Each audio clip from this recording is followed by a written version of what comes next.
Hi, this is Paul. We're going to start all over again. So we have about 5, 10, 15 feet between these columns, and then we've got probably another 5, 10, 15 feet to that column. So there's 15. This is about a 30-foot span. It's going to be done in 2 pieces. So we've got what looks like 6 by 8, maybe 6 by 10 girder here. They've done splices. They're all sagging in the middle there.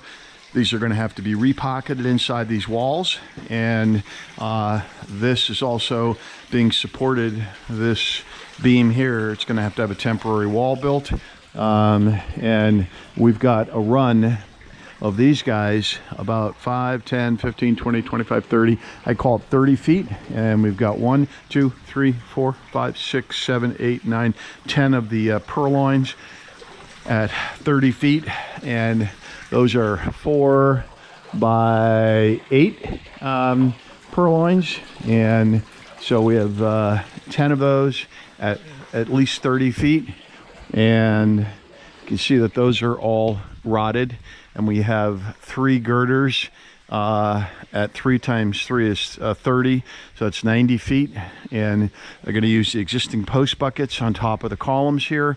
This will have to be pressure treated. Painting will be extra, and gonna probably need permits and an inspection for this because it's an attached structure and it's load bearing on the roof line. Okay, thanks, Paul, Golden Gate Enterprises.